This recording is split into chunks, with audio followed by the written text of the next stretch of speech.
Departamento de Relaciones Públicas de la Universidad Mayor de San Simón tiene el agrado de volverles a presentar el programa Memorias que Perduran. Y en esta ocasión, tal como habíamos prometido, para conversar sobre el pueblito y también sobre las colcas en Quillacollo. Tenemos la grata visita de David Pereira, un antropólogo, un arqueólogo, que por cierto también trabaja en la Universidad Mayor de San Simón y ha sido además director del Museo Antropológico de la Universidad. Con él volvemos a esta conversación en Memorias que Perduran e inicialmente darle la cordial bienvenida. David. Bien, muchas gracias Constantino, al Departamento de Relaciones Públicas de nuestra universidad y naturalmente muy grato poder estar una vez más aquí en el Canal 11 para seguir compartiendo, seguir difundiendo estos temas patrimoniales, estos temas de nuestra arqueología y antropología. Inicialmente quisiera que podamos referirnos al pueblito, un pueblito en medio de la ciudad. Eso es. Es decir, además que tú habías dicho que naciste en Tupuraya, de modo que debe haber una relación muy especial, sentimental con el pueblito. Sí, evidentemente quizás para muchos cochabambinos que todavía no se ubican bien, en realidad el pueblito es un pequeño sector en el barrio de Tupuraya, ubicado al noreste de nuestra ciudad, del otro lado del río Rocha, que sería la zona que continúa y está vinculada con el sector de Mesadilla. Al interior de este barrio grande de la zona de Tupuraya está el Colegio San Agustín, está actualmente la Universidad Católica con su moderna infraestructura, hay otras instituciones también deportivas, culturales, y también está una zona del pueblito que ha conservado precisamente toda una serie de elementos arquitectónicos, casas de adobe, tejas, tiene una placita muy bonita ahora, el piso está todo enladrillado, en fin, es una especie de pueblito antiguo y por eso lo llamamos un pueblito dentro de la ciudad. Ahora este pueblito con el tiempo, desde que fue declarado como área de conservación en el año 1996, ha ido creciendo y ha ido constituyéndose como un área patrimonial de nuestra ciudad, donde se realizan toda una serie de actividades culturales, festivas, también se hacen ferias tradicionales. Y bueno, yo tengo, digamos, la suerte de poder ser un vecino de esa zona y de participar con la organización vecinal que está allá, tratando de que las cosas mejoren, que funcionen bien y que este pueblito realmente, además, se convierta en un referente turístico de nuestra ciudad. ¿Cómo es que han logrado mantener, diríamos, la tradición del pueblito? Porque ahora la tendencia es entrar a la modernidad tumbando todo lo que hay de antes. Sí, bueno, es una tarea que, digamos, es permanente con el pueblito, porque vemos que existe una muy débil un accionar muy débil de parte de la alcaldía en todo lo que son las políticas, digamos, de respeto, de manejo, de fomento a lo que sería nuestro patrimonio cultural y particularmente el patrimonio arquitectónico. Aquí mismo, por ejemplo, en el centro de la ciudad de Cochabamba, donde existe todo este conjunto enorme de arquitectura, por ejemplo, de la época republicana y colonial, día a día vemos que se está cayendo o inclusive lo están demoliendo, lo están haciendo caer, lo tumban y se construyen edificios modernos, 5, 10, 15 pisos, que bueno, este tipo digamos, de crecimiento, si bien debería darse en nuestra ciudad y tiene que darse en nuestra ciudad, lo que sí debería hacer la alcaldía es poner normativas mucho más eficientes para que se respete, digamos, la imagen del entorno histórico y cultural y urbanístico de nuestra ciudad, respetando, digamos, su valor histórico, respetando nuestra identidad, todo aquello, y si más bien se regule de que el crecimiento con la modernidad, que repito, es bienvenida, nadie puede negar la modernidad, pero que se desarrolle y que crezca en otras áreas de nuestra ciudad y que podamos salvar, digamos, nuestro casco histórico. Más o menos lo mismo está ocurriendo en el pueblito, pero en una escala pequeña. Lo bueno es que ya muchos vecinos, muchas familias que están allá, están empezando a entender esta virtud, vamos a decir, estas características favorables que tiene el pueblito, y más bien lo que queremos es trabajar con la alcaldía para lograr que el pueblito se convierta en un atractivo turístico y que todas las familias que viven en estas casitas antiguas de adobe, con tejas, etcétera, sean las primeras en beneficiarse de un plan de desarrollo turístico en esa zona, de manera que sientan el valor y las ganancias de una actividad turística. ¿Hay alguna organización al interior del pueblito? Sí, en el pueblito tenemos, como en todos los barrios de Cochabamba y en todos los distritos de Cochabamba, tenemos una OTB. Pero lamentablemente en estos últimos años hemos estado viendo que el tema de las OTBs está muy mal manejado en Cochabamba porque las mismas autoridades superiores, las alcaldías, gobernaciones, etcétera, generan una política de división de la gente en vez de unir a la gente.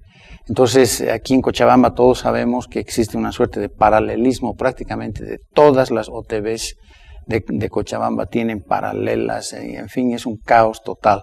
Y lo mismo está ocurriendo en la zona de Tupuraya, el pueblito, porque también existen otro tipo de intereses políticos que muchas veces son simplemente para beneficiar a ciertas personas y a ciertos favorecidos afines a la ideología del partido de gobierno.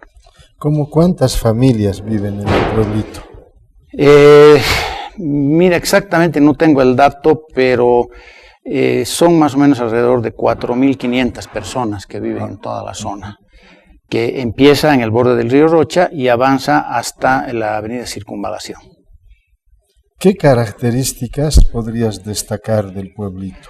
Hace rato ya has señalado algunas, pero quizás conviene que la gente que ve el programa y los propios turistas puedan tener una explicación un poco más amplia. Ya. Bueno, voy a destacar dos. Una, la característica histórica, y segundo, una caracterización arquitectónica y turística. La primera, la histórica, es que las investigaciones que se han hecho de tipo histórico y arqueológico en esta zona demuestran que en esta zona que ahora se llama Tupuraya, el pueblito, existieron asentamientos precolombinos. Algunos de la época incaica, otros de la época tiahuanacota y otras inclusive mucho antes que los tiahuanacotas. Entonces ya era una zona que tenía, digamos, un nivel de asentamiento precolombino. ¿Se hablaba de la cultura Tupuraya? Sí, precisamente el nombre Tupuraya deriva de un nombre que lo hemos encontrado y lo hemos rastreado en la investigación histórica hasta el siglo XVI. Y ya en el siglo XX, alrededor de los años 1950, un arqueólogo sueco hizo investigaciones ahí en la zona de Tupuraya, concretamente ahí en la avenida General Galindo y la Uyuni, y encontró precisamente estos restos arqueológicos que acabo de mencionar. Y dentro de ellos encontró unas vasijas de cerámica en unos entierros que tenían un tipo de decoración pintada con colores rojo, guindo, negro y blanco, y él, digamos, en virtud de que se trataba de que el barrio se llamaba Tupuraya, pues le bautizó esa cerámica como la cultura Tupuraya. Entonces de ahí viene, digamos, el nombre de este estilo cerámico de la cultura Tupuraya, que yo he publicado un par de objetos, un par de fotos en el librito que he escrito, en el libro que he escrito precisamente sobre este tema. El otro elemento es que en la zona de Tupuraya, un poco más aquí, un poco más allá, existió y se asentó, digamos, un barrio, podríamos decir, un asentamiento que primero fue indígena y después fue indígena y español, fue mestizo, digamos, que se llamaba Canata. O sea, para que la ciudadanía y los cochabambinos lo entiendan bien, donde está actualmente el pueblito Tupuraya y la zona de Tupuraya, ahí estaba Canata. Y una de las evidencias que indica de que ese era un lugar bastante concurrido, que había población, etcétera, etcétera, es que en ese sector existió un cementerio, que era un cementerio naturalmente que existió 350 años antes de la existencia de nuestro cementerio central, actualmente detrás de la Coronilla, digamos.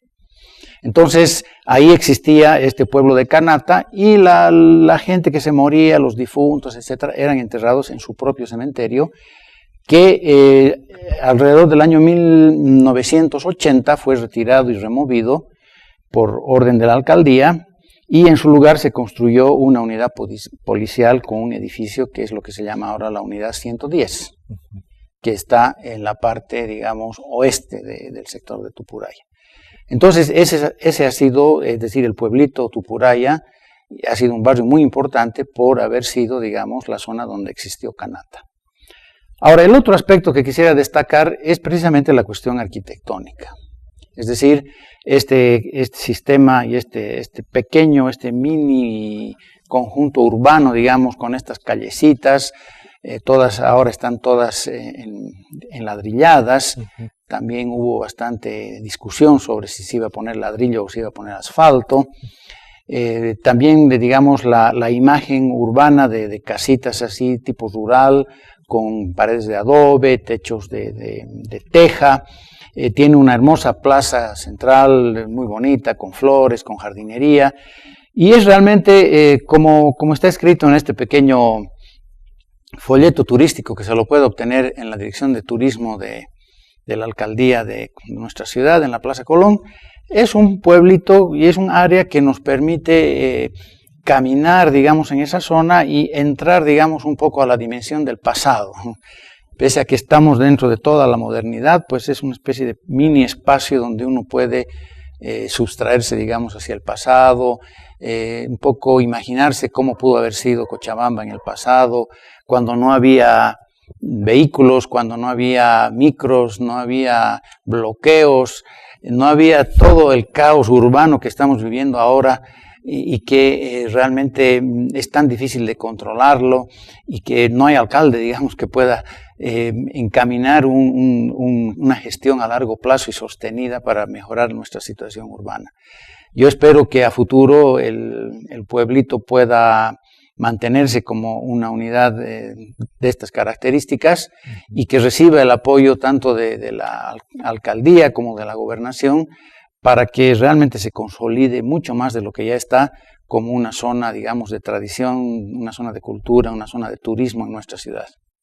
David, ¿qué sentimientos tienes sobre el pueblito? Yo tengo múltiples sentimientos, más allá digamos, de lo histórico, de lo científico, de lo arqueológico, ¿no? Yo tengo múltiples vinculaciones afectivas y vivencias de esta zona, ¿no? En primer lugar, que yo me crié desde niño en la zona de la Recoleta, ahí es donde tenía mi casa paterna, y con mucha frecuencia, yo diría 2 o 3 veces por mes, hacíamos excursiones y caminatas precisamente a la zona del pueblito, con mis hermanos, con nuestros amigos, íbamos allá a caminar y toda esa zona era llena de huertas, de eucaliptos, de casas. Era como salir realmente a un área rural y era como salirse de la ciudad, era salir del límite del río Rocha y entrarse ya un poco a la periferia. Recuerdo las hermosas chacras que había de maíz, de cebolla, duraznos, manzanas, en fin, era pues un área muy linda. Dentro de esas aventuras, pues también me tocó ya en mi época, vamos a decir, escolar, ser alumno en el Colegio San Agustín, donde estuve estudiando varios años en la secundaria, y también por esas cosas del destino, pues finalmente vivo en ese barrio y me he convertido en un vecino de ese sector, que es donde estoy viviendo en los últimos 30 años. Bueno, y el otro tema que también te apasiona como antropólogo y arqueólogo son las colcas. Diríamos que es una representación gráfica del trabajo que has ido desarrollando a lo largo de este último tiempo. ¿Cómo podrías describir para que el público sepa de qué se trata esta colca? Bueno, esto que están viendo en este momento, amigos televidentes, es en realidad una miniatura hecha en un material de plástico que reproduce la imagen de un antiguo granero de maíz de la época de los incas. En realidad los originales, los que hicieron los incas auténticamente, no eran con muros de piedra como se ha reproducido aquí, sino eran más bien con una pared tipo canasta, como una canasta de esta fibra vegetal tipo chilca, y que en el interior permitía conservar el maíz ya cosechado, ya secado, y que los incas tenían estos depósitos, estos silos, particularmente en la zona de Quillacollo y Colcapirua. Este lugar de Colcapirua y Quillacollo, en la zona de Cotapachi y en la zona de Quenamari, Esquilán, Quenamari, esos fueron los dos lugares donde los incas montaron una cantidad gigantesca de estos depósitos para guardar maíz. ¿Cuáles son más o menos las dimensiones que tienen estas colcas? Las dimensiones reales, que uno puede verlas en el terreno, son el diámetro, aproximadamente 3 metros, y la altura, más o menos alrededor de unos 2 metros de altura. Y el techo sí era igual a esta réplica, un sombrerito, digamos, de paja, móvil, removible, que se quitaba y se ponía para conservar el maíz, sacar, retirar, etc., ¿no? Entonces, en la historia de la investigación, pues aquí en Cochabamba, desde que yo me involucré, digamos, en estos temas arqueológicos, dentro de estos, digamos, apasionamientos que tenemos todos en la vida, pues yo me he dedicado y le he puesto mucho interés y sigo poniéndole el interés en este tema de las colcas y en el proyecto de las colcas.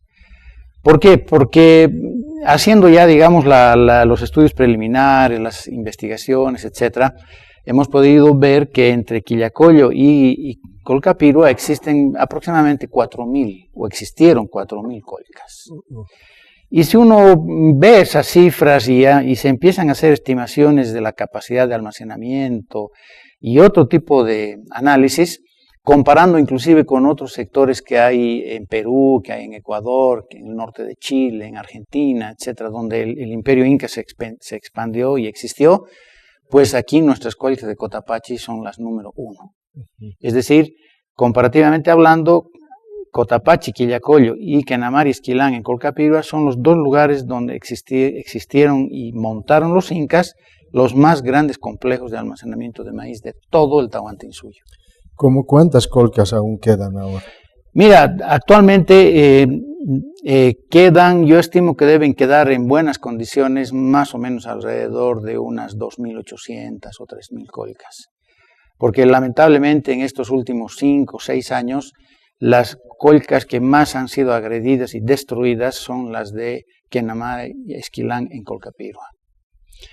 Digo destruidas porque toda una serie de vecinos, toda una serie de personas, sindicatos agrarios, propietarios, en fin, un montón de personas se han subido a la ladera del cerro y en esa ladera han empezado a construir casas, a hacer lotes y no han tomado en cuenta ni respetado de que se trataba de un área arqueológica donde estaban los cimientos de las colcas y que debían haberse cuidado. Y lo más triste también ha sido que dentro de esta debilidad institucional que mencionaba para el caso de Cochabamba, de nuestra ciudad, donde vemos que se están cayendo las casas, también en los municipios rurales, en las otras provincias, por ejemplo, el caso de Colcapirua, pues no hemos tenido un apoyo efectivo, concreto y mucho más activo de las autoridades municipales para hacer respetar la normativa. Porque eso es lo único que queríamos, que se respete la norma y de ninguna manera, digamos, actuar como una especie, digamos, como decimos en nuestra lengua corriente, como perros del hortelano, sino lo que queríamos era que precisamente el municipio de Colcapirua tome más bien el proyecto arqueológico de las colcas como un proyecto municipal, se hable de capacitación de recursos humanos, se hable de capacitación de turismo, equipamiento para visitantes, un museo de sitio, en fin, varias cosas para poner en valor y que todo el mundo se beneficie y disfrute y nos sintamos cada vez más orgullosos de nuestro pasado. ¿Cuál es el trabajo que actualmente están desarrollando en relación con las colcas?